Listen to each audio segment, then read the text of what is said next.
থেকে কিছু কথা বলবেন সংক্ষিপ্ত ভাবে দেখা করে শুনছি।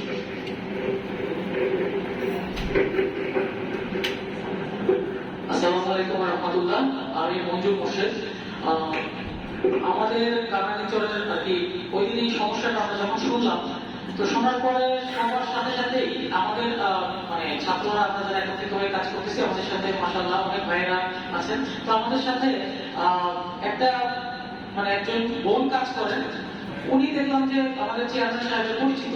তো ওনার থ্রুতে আমি যখন দেখলাম যে এখানে এই ঘটনাটা, তো আমরা ওনার থ্রুতে চেয়ারম্যান সাহেবের সাথে যোগাযোগ করলাম এবং তখন হচ্ছে উনি আমাদেরকে সাথে সাথে রেসপন্স করলেন যে হ্যাঁ, আমি ইনশাআল্লাহ আগামী জুম্মার নামাজ ওই মসজিদে পড়বো এবং এখানে আমি গিয়ে ব্যাপারটা মীমাংসা করার চেষ্টা করবো। এখন আমার আসলে ওনার আগে একটু কথা বলতে পারলে ভালো হতো, যেহেতু উনি তো সব বলে দিয়েছেন। আমি জাস্ট একটু সামারাইজ করে দিই যে আমরা ছাত্র সমাজ থেকে আসলে কি চাই। প্রথম কথা হচ্ছে মসজিদ কমিটি সারা বাংলাদেশের জন্য এটা সমান। আপনি হয় রাজনীতি করবেন না মসজিদ কমিটিতে থাকবেন, দুইটাতে একই সাথে থাকা যাবে না। এটা সরকারি ভাবে ইনশাআল্লাহ খুব দ্রুত দেখবেন আসবে। আপাতত তো মানে সরকার অন্য ব্যাপারে বিস্তৃত এটা আপনি হয় রাজনীতি করেন, ইনশাআল্লাহ আপনি মানে নির্বাচন করেন, ভোট দিবে মানুষ, আপনি নেতা হন। আদারওয়াইজ আপনি মসজিদ কমিটিতে থাকেন। কারণ ভবিষ্যৎ আমরা অতীতে আমরা দেখেছি যে মসজিদ কমিটি কলুষিত, ইমাম কি খুতবা দিবে এই খুতবাটা স্ক্রিপ্টে, আমাদের ইমাম আপনার স্ক্রিপ্টে খুতবা দিবে না। তার যদি মন চায় সে শেখ মুজিবের জন্য দোয়া করবে, তার যদি মন চায় সে খালেদা জিয়ার জন্য দোয়া করবে, জিয়ার জন্য দোয়া করবে, তার যদি মন চায় সে ওই আমাদের অন্য যারা আছেন নেতা, তার যার জন্য মন চায় সে তার জন্য দোয়া করবে। তাকে বলে দেওয়া যাবে না যে অমুকের জন্য দোয়া করবেন আর অমুকের জন্য দোয়া করবেন না। সো আমরা চাই মসজিদ কমিটি পুরোপুরি কলুষিত মুক্ত থাক, তারা আলাদা একটা মানে সাধারণ জনগণের পক্ষে থাকে। এটা হচ্ছে একটা কথা। আর একটা কথা হচ্ছে সবাই একটা কথা উত্তর দিবেন, একদম একটা লাউড এন্ড ক্লিয়ার করে স্পষ্ট একটা কথা। আমি একটা মানুষ, ধরেন এই মসজিদে এখন 100 জন মানুষ আছে, 80 জন মানুষ যদি বলে আমি খারাপ, তাহলে কি আমি ভালো এটা আমি প্রমাণ করতে পারবো?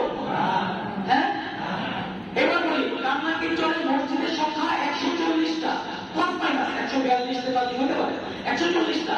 এর মধ্যে মাত্র 20টা মসজিদ স্বীকৃতি দিয়েছে আমাদের ছাত্রী বা এলাকার ভাইদেরকে, বাকি 120টা মসজিদ তাদেরকে স্বীকৃতি দেয় নাই। তো কথা হচ্ছে আমরা চাই না যে যেহেতু মেজরিটি তাদের বিপক্ষে, আমি কোনো ইসলামিক আলেম না, আমি ইসলাম মানে যতটুকু জীবনে চলার জন্য বোঝা ওইটুকু বুঝি না, শিখতেছি।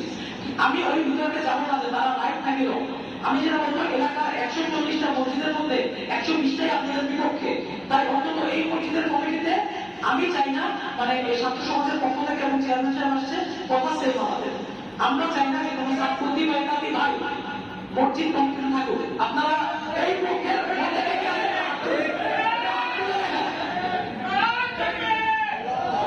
ঠিক আছে।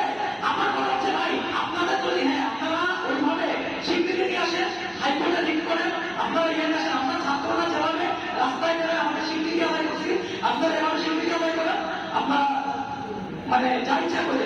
মানে এখন না, এখন 120টার মধ্যে 140টার মধ্যে 120টাই আপনার বিপক্ষে, আর আপনি এসে বলতেছেন আমি রাইট আমি রাইট, এটা আমরা মানতে রাজি না।